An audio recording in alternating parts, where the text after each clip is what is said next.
Welcome to The Kindness Project, the podcast designed to share stories of kindness and share how kindness can make positive change in our world, one small act at a time. On this episode of The Kindness Project, feminism, Twitter bios, and we have part 2 of our interview with Lauren Janus. Welcome to The Kindness Project. Are you doing the intro first or am I doing the intro? First, you go first. Okay, I am joined by a girl who, according to her Twitter bio, is full of chicken scratches and lost inspiration. Is that right? Yeah, I think that's my job. What does that mean? No, it sounded right when I made my Twitter. Okay, fair enough. And you're joined by... What do you get when you mix feminism and family values? It's Chris James. What do you get when you mix feminism and family values? It's Chris Davis. How can I not be I won't pretend I'm 100% feminist, but you've got to, if you have daughters, you have got to make sure you're supporting them to think that they can do anything they want in the world. Yup. I think. But I do think family values are important. Yes. So I do mix feminism and family values and some fun and some frolics, and I'm trying to think of another F that works, but none does. Can I ask you a question? Yeah, so my values are fun, frolics, flamboyancy, family values, feminism, and I can't swear. So I'm not going to say anything else. So, tell me about what a chicken scratch is and a lost inspiration is. I think I wrote chicken scratch because my handwriting was... Eesh. But it was something that it was the way I wrote, so it kind of made sense for me. Okay. And also, like, sometimes... Can you explain the word eesh? What does the word eesh mean? No, it's not about the sound itself, it's how you interpret it. Oh, right, okay. Eesh. Right, so how should I interpret eesh? Well, how are you currently interpreting eesh? I don't know. I thought it meant just give me 20 years and a shovel. Right. So, listeners, if you haven't listened to last week's podcast, Charlotte's got a new catchphrase, and it's amazing. I asked her how she'd get to the core of the earth, because apparently that's a place she wants to visit, and she went, just give me 20 years and a shovel. And genuinely, I didn't think it was that easy. Just 20 years and a shovel is all it takes to get to the core of the earth. I mean, if I've got enough determination and enough friends. Yeah, but you'd have to share the shovel if you only had one. I don't think you'd be able to do it with just one shovel. They'd have to bring their own shovels. Oh, right. I'm not supplying them with shovels. Yeah, but you didn't say, give me 20 years, a shovel, some friends with shovels, a JCB, an industrial digger, a drill. You said, all I need... That's not as catchy, is it? No, that's true. All I need is 20 years and a shovel. That's what you said. 20 years of shovel and some good connections. All right, okay. Including one with TfL, who because they dug some tunnels recently, I'll use their drill to get down there. 20 years and a industrial-sized tunnel digging drill. Okay, so where can our listeners get in touch with us? Kindness, that's on Twitter, I think. OMG, use the H. Just for you, my friend. Thank you. So it's at Holla, HOLA kindness on Twitter. On email. Holla at thekindnessproject.co.uk. With a H or without a H? Does it matter anymore? It does. It does matter. It definitely matters how you spell an email address, because that means some emails will get through and some won't. It's HOLA at... No, doesn't matter whether we pronounce it or not anymore. People understand. All right, okay. So it's at holla at thekindnessproject.co.uk. And have we got Instagram? Yeah, it's at Holla Kindness. MySpace? Friends Reunited? I might be on that, but you don't want to hit me. Yeah. Oh, did I tell you? I got my Ancestry DNA test results back. Oh, you never told me. I genuinely didn't tell you. No. Are you fake surprising for the podcast or not? Okay, so I got my Ancestry DNA test results back, and apparently I'm mostly British, and I was a bit disappointed. No, I was. Yeah, I had some German. I had some Dutch. We knew that already. I had some, yeah, I know. So I had some Western European. I had some British. The bit that surprised me, 2% Scottish. Yeah, genuinely. So I'm more percent Scottish than I thought. 2% Scottish. What do you mean? No, you are. Because Mummy's... I'm now talking just directly to Charlotte. Charlotte's mum, Cassie, is quite a lot Scottish. I'm no Scottish. Well, no. I thought I was no Scottish, and now I know I'm 2% Scottish. And you're now... probably, I don't know, 40% Scottish, something like that? Maybe. What are you just throwing across your bedroom? My socks. Well, is it uncomfortable to podcast in socks then, or what? I don't know. I don't know. Oh, right, okay. I reckon that's the Scottish in you. The 40% Scottish. Okay, I don't want to wear... I don't want to wear socks on a podcast. Stop what you're offended on. Oh no. Oh no, we've lost our Facebook Live connection. Oh, we're back on. Oh. So I am mainly Scottish, and I'm not mainly Scottish. I'm 2% Scottish, and you are probably 40-odd% Scottish. So the question of the podcast, just to confirm, is it's been World Book Day recently. Based on the fact that it's been World Book Day, if you could go dressed up today or on Monday or whenever you're listening to this, dressed at work to your favourite book character, who would you go as? And weirdly, Mike Christie, who is watching on our Facebook Live as we host this, did go as a character in World Book Day, because Mike's a teacher, and Mike went as the Cat in the Hat, which is an amazing... I'd like to walk into my office as the Cat in the Hat one day. Who would you... Because you don't do dressing up for World Book Day anymore. No, we're not allowed to. I don't know, I think I'd have trouble deciding. I think I'd do something simple and easy to do. I'd go as Katniss Everdeen. Oh, I've done that already. I love it. Arthur Dent. Turn up in a dressing gown. I could get away with Arthur Dent. Just bowl up in the dressing gown and just go from there. So I think I'd go as Arthur Dent. I might go as Katniss Everdeen because I've really shocked people doing that. Or I'd go as somebody from one of my favourite books ever, and a series that I'm reading at the minute, The Giver. Oh, I would love to be Claire. I like Claire. What's her name?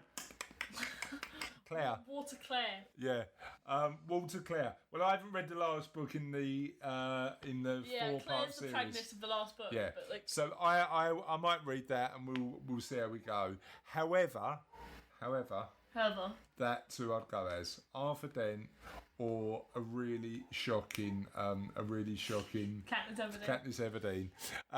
And apparently Mike dresses up often as a woman as his book choice of the week. So well, maybe you should do something. Is there any female characters that would shock someone? Go as like Hermione Granger. Do that one. You want me to turn up at work dressed as Hermione Granger? Genuinely. No, you've got the wrong I know. For that. Cruella de Vil. Bowling into the office. Cruella de Vil. But she doesn't scare you, no, even well. Okay, thanks for that rendition. Appreciate that. So, we've done the question of the podcast. We've done how people can get in touch with us. We've done the intros. We need to do. I've told you I'm 2% Scottish for the first time ever. I should have probably done that off the podcast, but never mind. Shall we talk about merch? It's on the website. There's a little problem on the website that says Oh yeah, merch. if you just go to thekindnessproject.co.uk, merch is on there, isn't it? Yeah, it just says merch. It just says merch at the top, and you can get t-shirts, towels, an ashtray. No, you can't get any of those things. No, apart from t-shirts, you can get a cool Kindness Project t-shirt. If you want. So if you want a Kindness Project piece of merch, we would recommend the t-shirts. 100%. Oh, those and the hoodies are pretty good too. 100% polyester. Are they? No, no, I think they're actually quite good quality cotton. But 100% of the proceeds, because we are the Kindness Project. Profits. Well, it's all profits because we don't make them, do we? Oh, yeah. So 100% of the money we receive from Kindness Project merch goes into Charlotte's pot. I mean, charity goes to charity. It does. You're not getting any of the cash. All right, I'm giving it away. Why are you looking at me like that? Like you should actually have some of the proceeds. No, you're not getting any of it. We are gonna genuinely give the proceeds away to charity. You ready to move on? I'm ready to move on. Let's do it. Yeah, I like bacon pancakes too. Should we get on with Kindness News? Why are you talking about bacon pancakes? Song. Who sings making bacon pancakes? Adventure Time. Oh, Adventure Time. Making bacon pancakes. I take some bacon and I put it in a pancake. I like the idea of bacon. Should we make some bacon pancakes? Sounds good to me. All right. What, do you want to do the jingle and the... International edition. Now, I think you're cheating because we've already had quite a few international editions. Every time you pick a news article from a foreign country, you just call it international edition. Yeah, basically. Like, can't we just start doing editions from specific countries around the world? When I manage to find that many stories from one specific country. I'm sure you will. There's a lot of people in Spain or Italy or France or Germany or even... Yeah, but my first article is literally called "Kindness Has No Nationality." Oh, right, okay, go on then, tell me. Let me readjust my screen so I can actually see my article. A Fresno resident said he's not a hero after giving a customised wheelchair to a Russian man he saw struggling during his... A Russian man? Where was he rushing to? To watch a World Cup soccer game, but he's a Russian. A Russian, okay. But many Russians beg to differ. A viral video from Russian news site Tok shows the moment Abel Vera delivers a customised wheelchair to the Russian man who has been riding an older-looking chair. The video shows the man enjoying his new chair and testing it out in front of Vera. Did he do a wheelie? Don't know. Oh. The video draws thousands of reactions and video shares. Vera gave a longer interview about the chair donation to another Russian news site, TV Rain. Delivery was made June 21st in Moscow. Vera told the Bee on Saturday. What is with these Russians and their weird news channels? TVB. The rain. It was during an 8-day trip to Russia. Vera, a soccer fan, said that he witnessed the Mexico, Germany and Iceland Atlantic games during his stay. Okay, cool. So a Russian man gives a wheelchair. No, a Fresno man gives a Russian man a customised wheelchair. Very nice, I like it. What's your next piece of international news? Klimkin and delegation of Ukraine children present Book of Kindness in Lithuania. Okay, Ukraine and Lithuania. We could have done the Baltic States edition, couldn't we? Because we've gone from Russia to Eastern Europe. We could have done Eastern Europe edition, couldn't we? In Trakai, Lithuanian Foreign Minister Linus... I'm not even going to try and pronounce Linus, you will remain anonymous because your surname's too complicated. Linus Oh, let me have a look. Let me give it a go. It's going to win via... Linus Linkevicius. Where did you do it? Linus Linkevicius? I think it's Linus Linkevicius. Right, has met with Ukraine Foreign Minister... Anyway, don't upset Linus by mispronouncing his name and moving on. Linus met with Ukraine Foreign Minister Pavlo Klimkin and a delegation of Ukrainian children who presented the Book of Kindness project. Cass. Right. We're recording a podcast here, darling. Sorry, I think you can see it. Yeah, we can. I can hear it. I can see it on the thing. It's not Wiggly Lines. Right. Can you start, Russ? Can you cut that bit out? And Charlotte, can you start at Linus Linkevicius? In Trakai, Lithuanian Foreign Minister Linus Linkevicius. It's now got a bit of a tune to it. Linus Linkevicius. Has met with Ukraine Foreign Minister Pavlo Klimkin. Oh, boring. Boring, Pavlo. Why have you not got a tuneful name? Linus Linkevicius. Pleasure to receive young guests from Ukraine, led by my friend Pavlo Klimkin, and learn about the best The Book of Kindness Project, which promotes peace and tolerance. What is the Book of Kindness Project? Hell if I know. Well, we don't know what the Book of Kindness Project is. Another well-researched piece of kindness news from Linus Linkevicius and Klimo Klimkin. What's his name? Let me continue. Oh, sorry. I might say in this next line. Lithuania wishes peace to brotherly Ukraine and continues to stand by its people in the face of its ongoing Russian aggression. Ugh, something in my throat. On January the 10th to the 11th, Ukraine Foreign Minister Pavlo Klimkin pays a working visit to the Republic of Lithuania. To see his friend. Yeah, Linus Linkevicius.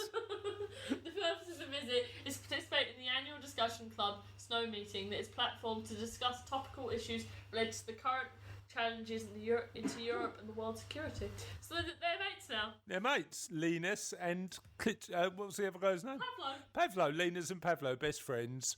They give each other a book of kindness. Bring some children over. Have a good time. Probably have a few beers. Moan about Russia. That should be moaning about Russia edition, because obviously the Russian wheelchairs are not up to standard. And One more. oh, you got one more. Is this Russian based? Rabbi brings the art of kindness to Joburg. Oh, South Africa. Be kind, they say. Oh, be kind, they say. I don't know if my voice is like some kind of poetic thing. Be kind, they say. They're the first in what David Mazinter hopes will ultimately be a series of 18... Do you intentionally pick news articles with really bizarre, like really difficult to pronounce names? With bizarre names are Pretty kind, yeah. Actually, you might be right. The your name, the better you are as a person. Yeah. Linus Linkevicius, we're talking to you. You're amazing. David Mazinter hopes it will God, it's going blurry now. That's not a good sign. Hope will ultimately be a series of 18 art installations. It says installations, I read it as illustrations. Installations around Johannesburg. It's a project to break the spiral of negativity, particularly in the city of gold. I'm tired of people saying this is a crime city, there's nothing worth celebrating. I want to motivate them to think differently, but most of all, just to be kind. The artwork follows a poster board campaign that ran for 3 months last year, being suspended over December and January, and which will restart in February. Oh, it's already gone February. The campaign starts in its simplicity, merely injunctions to drivers and passers-by. Tell someone they look great. Oh, cool, I like that. Kind. Complain less, smile more. Make someone a coffee. Call your mum. Call your mum. Especially you, Linus Linkevicius, because your mum is called... Mrs. Linkevicius. Mama Linkevicius is waiting for your call.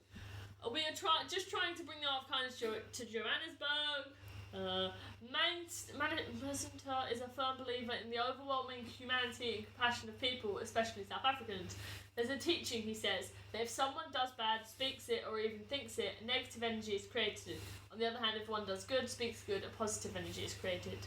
So far, 700,000 arcs have been distributed to 2014, with Manister's goal being 1 million. Cool, love it. Absolutely, and we loved International Edition a lot, especially the brotherly love of Linus and his mate that we can't remember the name of. Charlotte, what's Linus's mate? What's Linus's mate? We'll let you know next week. Should we move on? Yes. Today, we've got the second part of the interview with Lauren Janus. Lauren is a philanthropic coach. She helps people who want to give money effectively work out what the best place to do that is. And we interviewed, first part of Lauren's interview was last week, and this week we're asking her some more questions, as well as the questions of the podcast. Ooh. Would you like? Yes. Would you like to listen? Yes. Great. And I know when we spoke before, we had the sort of conversation around it's fine to measure impacts, but actually for more complicated, nuanced challenges in life, you might not be able to do that, right? Exactly. Yeah. It's really, really hard measuring social change. Yeah. I mean, it's my husband's a social scientist, and he will tell you the only effective way to measure whether or not a program is effective is to have a control and a test group, and that's not possible in society all the time. So, yeah. Okay, so On that, because I'm a very, very, very, very amateur. I've got very, very amateur interest in social psychology. How do we nudge people into being kinder and donating more to good causes? I would say the most important first step is education and exposure. Okay. So, and this is what I say when I'm trying to explain how I might make my children more charitable. Okay. Or try to instill charitable values in them. Yeah. I think at the very beginning, it's about exposing yourself to people who are different. Yeah, agreed. Yeah. You know, maybe that's volunteering at a food bank, maybe it's watching a documentary, Yeah. maybe, you know, reading a book and just understanding that, right, you know, I've actually got it pretty good. Yeah. I think I completely agree with that. I think part of it is realising how lucky you are, number one, and just realising that people who are going through certain challenges that where you can help aren't fundamentally different to you. So we've got this thing in our family where we always help somebody who's homeless if they're on the street, buy them a coffee, buy them a bit of food, and try and help that way. And my 7-year-old started to do it now, which I'm super proud of her for doing. But when we have this conversation in our house, I always say, I don't think you realise how potentially close you are to making a couple of different decisions in your life and actually going down a different road.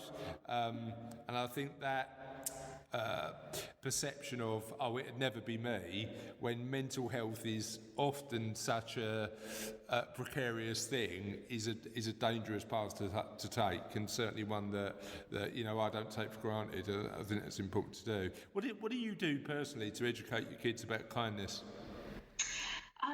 It's an ongoing project. I really have been trying to make sure, number one, that we have a diverse library at home. Yeah. And so we read a lot of books, any kind of books that I can find about refugees, like children refugees. We have a book called The Can Man about a homeless man, and really trying to point out when people are struggling and ask them for examples or ideas of how we could help. Yeah, I like reading, Lauren, but my 7-year-old likes Captain Underpants at the minute. So I genuinely don't know how you get a 7-year-old to read a book on really somber, serious social issues. But I might give it a go when I go home and see how I get on. There are some really good ones nowadays. Is there? Right. All downers. Yeah. So what would you recommend as a book to talk about with your kids? So, I have, slightly younger kids. So, one of our favorite ones is, it's an American one called The Can Man, and it's about a kid who helps a homeless man. Okay. And then we have another one that's called, I think it's just called Mustafa. Okay. And it's about another one where a little boy meets a refugee. It's a little girl meets a refugee in his community. Okay. I've got one recommendation for a book about kindness, and Cassie bought it for Sophie, my youngest daughter, quite recently, and it's called Fill Your Bucket, and it's about happiness, mental health, and just how being good to people and decent to people can help you fill your bucket of kindness. It's a really cool little story, actually. It's really good, and Sophie's really enjoying it. Yeah. So on the website, I did a bit of research for this interview, and took a look at the website. Can you help me explain the difference between donor-advised funds and charitable trusts, and the different ways people can donate? Yeah, of course. So donor-advised funds are both charitable foundations or charitable trusts, and donor-advised funds are charitable giving vehicles, basically. Okay. Donor-advised funds are massively popular in the US, and when I got to the UK, I kind of, for a while, was looking around thinking, where are all the donor-advised funds? Okay. They're actually growing in popularity in the UK. And what they are, basically it's a charitable giving account. So you can put money into it. You set it up through, lots of charities have them. Vanguard now has one. And you just put money into it. So put a couple £100 in it. And then that money is owned by the donor advised fund, and you have to give it to registered charities. It can only be given back to the charities. You can't take that money back. Okay. On the other hand, a charitable foundation is a standalone organization. So it has reporting requirements. It takes money to set up and run, and they're basically kind of a thing you have to maintain. Yeah. So what I really try to encourage people, anybody who comes to me and says, right, I want to set up a family foundation, I really try to step back with them and say, all right, let's talk about what that means to you and what you really want to get out of this vehicle, because at the end of the day, charitable foundations are expensive. Yeah. Expensive to run, you mean? Set up. Yeah. And actually, the idea of making a donation is to do good. And if it's been swallowed up in costs, then it might be a bit of a challenge, right? Exactly. Yeah. And they're just a pain in the neck, and there's so many good donor-advised funds out nowadays. It's easy that you can set it up within a day, and your whole family can be involved in the gifting. And you can. The great thing about it is that it's a charitable savings account. So you put money in when you can, and then you have unlimited amount of time basically to decide where it goes. Okay. And you decide. You've got control of it, right? 100%. Okay. And are there minimum and maximum amounts within a donor-advised fund? It depends on the sponsor of the donor advised fund. So a lot of community foundations will have them. As I say, like UBS and Vanguard have them if you want to go the for-profit route, but they're increasingly offered by charities. Okay, interesting. Help me understand how often the clients you work with want to get involved with the money they donate. So they want to actively get involved and potentially put their own time, effort, and energy in helping the charity too. Yeah. No, this is really common, especially with retired or semi-retired people, and also actually millennials who are really looking for ways to become more hands-on with their donations and kind of offer more of their own skills to the issue.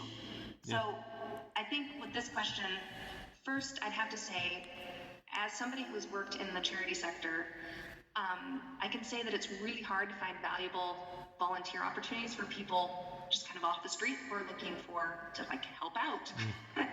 So that's why I really prefer that people work with organizations that specialize in finding people quality pro bono opportunities. One of my favorite is Taproot Foundation. Okay. We'll match people with skills with nonprofits or charities that have said, we are looking for somebody who can help us do X, Y, Z. Right.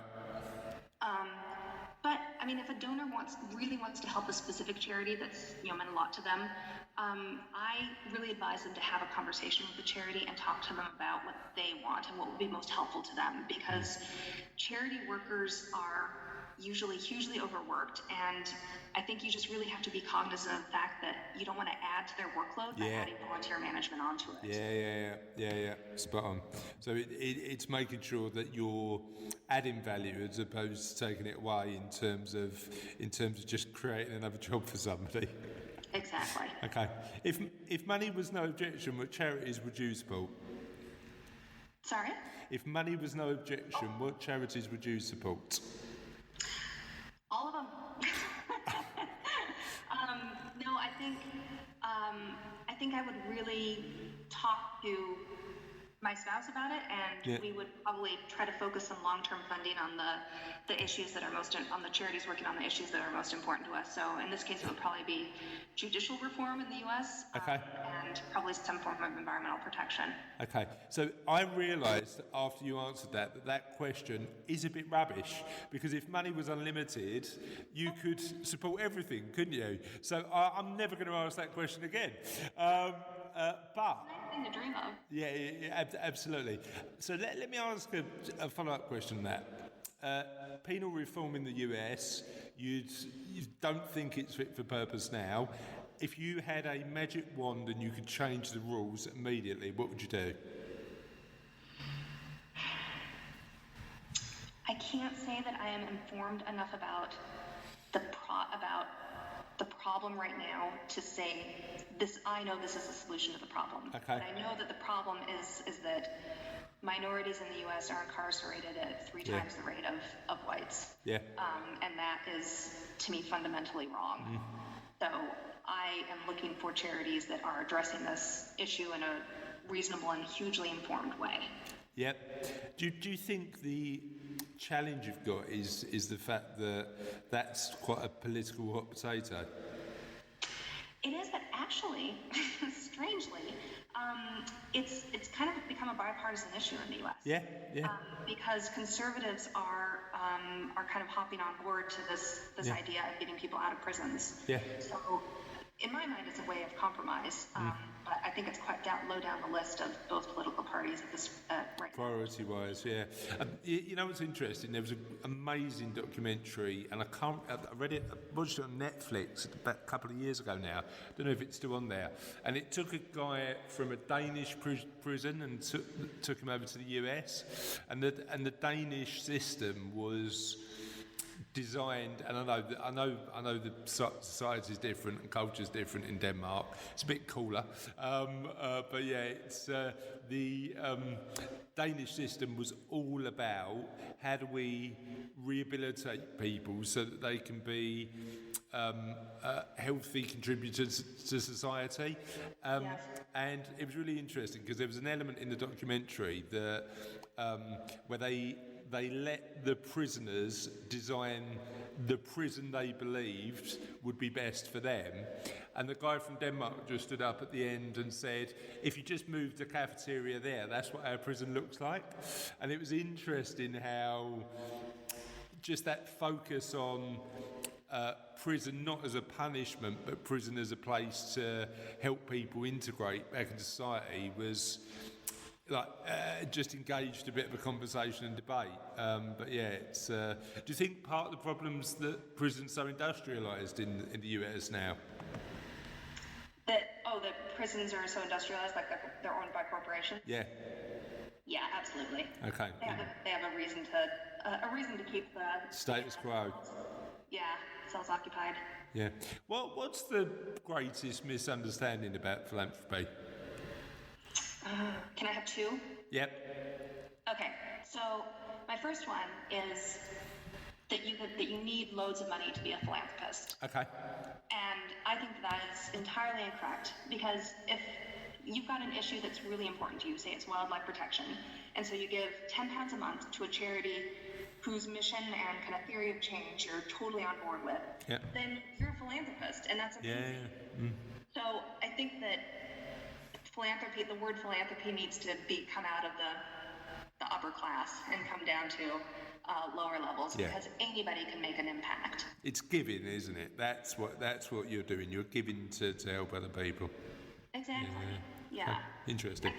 I think my second one would be, and this is kind of a US-UK thing, but I think it's interesting that so few people think that giving to political issues is philanthropy, when in fact one of the most effective ways to bring social change is to have the political leaders and the political will and the laws in place that move your issue forward.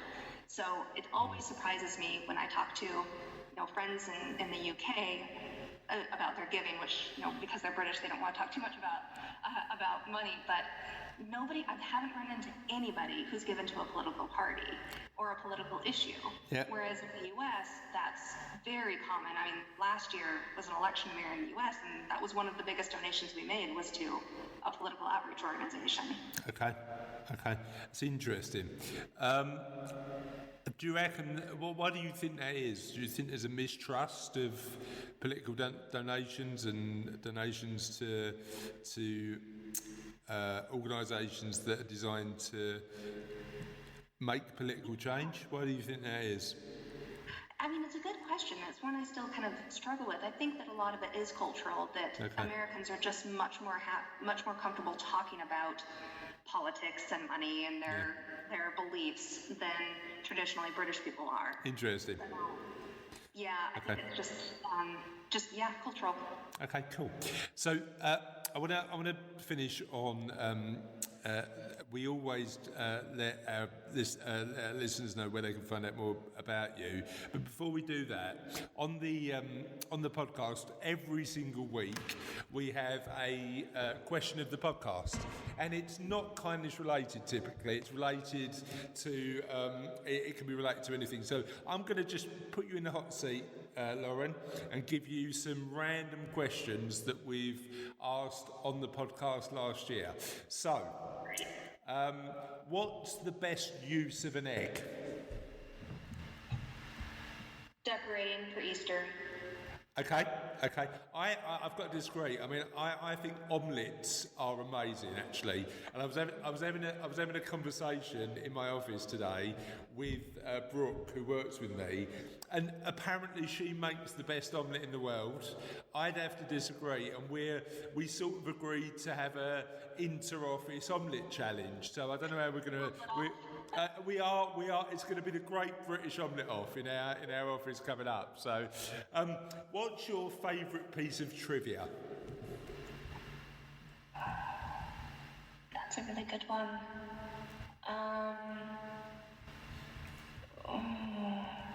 Do you want to come back to that? I'll come back to that. Yeah. Okay. What would your superhero name and superhero power be? Well, when I was 7, I felt like if I could have any superpower in the world, I would have 2. I would have super long hair and the ability to fly. Amazing. What would the super long hair do? I just really wanted long hair, and my mom always made me cut it. but it wouldn't perform like a Rapunzel style, like sort of rope effect or anything like that. Just long hair, yeah. That would be more useful. But no, I just wanted it. Okay. One of the most controversial questions we've ever asked, and it remains controversial. Who's the best Muppet? The Swedish Chef. Oh, good. Would you and the other controversial element of that is, would you include characters out of Sesame Street as Muppets or not? No, they're not Muppets. Clear, straight down the line. Definitely not Muppets. I like it. Well, some people had like the Oscar the Grouch and the Count, and I'm not convinced that was in there. What's your favourite work of art? I gotta say, I'm an impressionist girl, so I really do like the Monets. Okay, brilliant. I went to Monet's Garden in France a couple of years ago. Have you been? Oh, no, I haven't. Oh, it's amazing. Hour and a half outside Paris. They've got some of the water lilies in the house, but you wander around the garden and it's like being in a Monet painting. It's amazing. You've got to go. You've definitely got to go. I've turned into a travel podcast all of a sudden. I don't know when that happened. Okay, so the next one is, what's your favourite funny TV show? Oddly enough, my husband and I are watching all of the Seinfelds right now. Okay. You know what? I've never got into it. Well, what's so funny is neither of us did when it was out in the 90s. We talk about how we thought it was really dumb, but now we're watching it and we find it hilarious. So you might want to try giving it another go. I might give it another go. What I do like is comedians in cars getting coffee. That is actually amazing. Okay, let me just give you a couple more newer ones. Let's have a look. What's your guilty pleasure?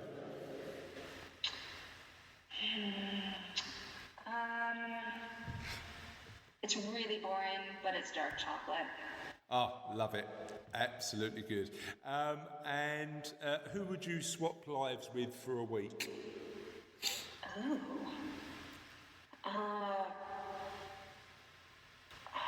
Gosh. Actually, okay, I would swap lives with my 2-year-old. That is a great answer. To be waited on. That is an amazing answer. I mean, like, being as carefree as a 2-year-old is just brilliant, isn't it? Just brilliant. It would be. Yeah, great stuff. And last one, as we're recording this relatively early in the new year, what's your aspirations, plans and goals for 2019?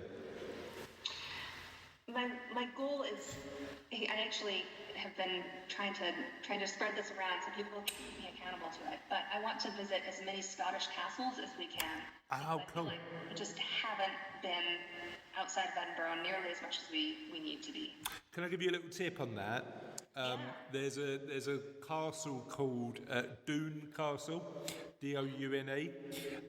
Now it's probably about an hour and a half away from you, but it's the castle where they filmed Monty Python and the Holy Grail.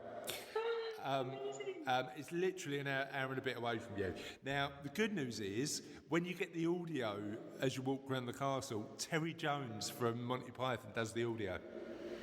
That's amazing. So I'd definitely give that a go.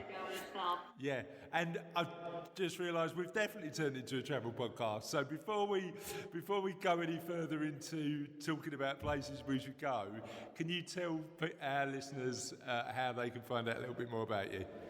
Sure, just visit thoughtfulphilanthropy.com, or they can follow me on Twitter. I'm just at Lauren Janus, Janus with a U.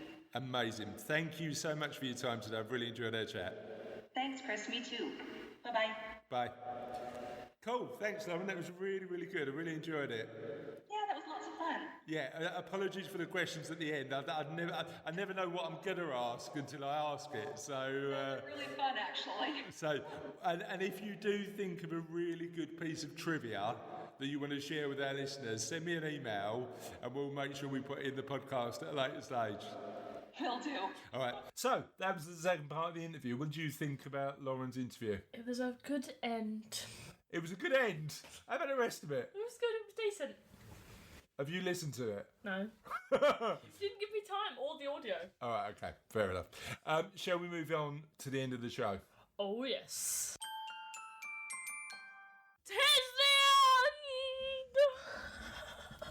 Bit extreme. Okay, so last week's question in the podcast was, what place would you love to visit and would you never visit? Now, can you remember what you said? You said space! You said space, which isn't on the planet. You didn't specify when you asked me if it was on the planet. Right, it was in the question. The question was, where on the planet would you love to visit and where in the world would you not like to visit? And you picked two things, one not on the planet and one not on the surface of the planet. At one point last week, Charlotte, you said the core of the earth. I mean, I genuinely, I don't even know how you'd get down there. A big drip, I'd imagine. I don't know. 20 years and a shovel. 20 years and a shovel. 20 years and a shovel. Is that only it take? 20 years? I don't know. I wonder if... If you had enough determination, I guess. I wonder if anybody's just tried digging down and how far they've got with 20 years and a shovel. I genuinely don't know. However, nobody said that, but we did have some answers from last week. So 20 years and a shovel. 20 years and a shovel. My new catchphrase. Yeah. What were you doing over the weekend? 20 years and a shovel? What have you been up to? 20 years and a shovel. So, John said, Cookie, friend of the show, said he'd love to go to... Japan! Off to Japan! Would love to go there for about 6 weeks and just immerse myself in the culture. Well, we're not going for 6 weeks, Cookie, but we'll let you know what it's like. We'll bring you something back, I hope. Yeah. Japanese flu. Never.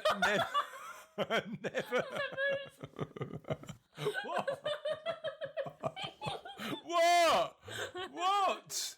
Why is that so rude? There's What? It was a mood. It sounds like something I do. Japanese flu. Cookie, expect some Japanese flu brought back for you, mate. Kath Kate, friend of the show, said, I'd like to go to China, Japan and Korea, North and South. Would you go to North Korea? No. You wouldn't? No. You wouldn't give that go, no? As much as it pains me to say so, I think I've ruled out Venice due to the rampant over-tourism. Yeah, don't go. Yeah, see, we went last year, didn't we, to Venice? And I don't think I'll go back. I've been twice with a 10, 12-year gap, and I think I'm over Venice now. Yeah, Mum said the same thing. I agree. Been to Venice twice and don't plan on going back. There are so many more beautiful places in Italy. And I would visit other places in Italy, but yeah, we'd have to wait and see. Judith Hitchens said, I've travelled a lot, but I've never done South America and would love to go to Argentina. You know, apparently in Argentina, they do the most amazing steaks. They do a good steak. Don't cry for me, Argentina. 20 years in a shovel, I'll be there. Truth is, You go to- I never loved you. When are you going to Argentina? 20 Dunno. years in a shovel. 20 years in a shovel. Give me 20 years in a shovel. And for Judith, there's nowhere in the planet she wouldn't visit. Russell said the Amazon rainforest. You can't get your packages from there, mate. The Amazon rainforest. He wouldn't go to the Amazon shipping depot in Tilbury. I'd love to see the workings down there.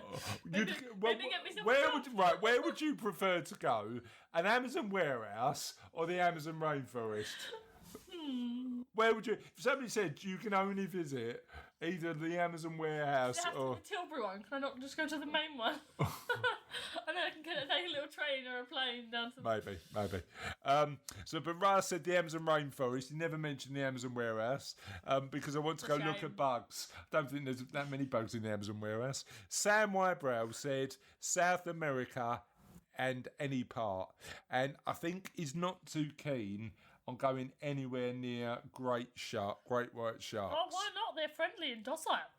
What great whites? They don't like eating people. They hate the taste of human blood. Really? Yeah. Okay, fair enough. Yeah. Sean Neil Acton said, I'd love to visit New Zealand and Japan, and South America has never appealed. And strangely, Selena Hobson, who is a friend of the show now because she's made a few comments. Why have you put a duck in front of the Facebook Live? Right.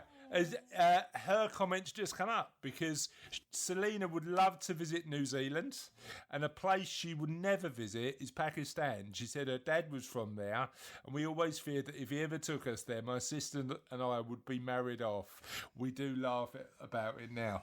Can I marry you off? Can I? Is that allowed? Is that a privilege in fatherhood? No? Are we not doing that? Okay. That's fine. Never mind. You picked the wrong person. Oh, I've got good taste in people. No. Okay, I won't. So that was all the comments for this episode of the Kindness Project. Feel free to get in touch. Feel free to do what you need to by emailing us or sending messages on Facebook or Twitter or anything like that. Feel free to go on and peruse the merch.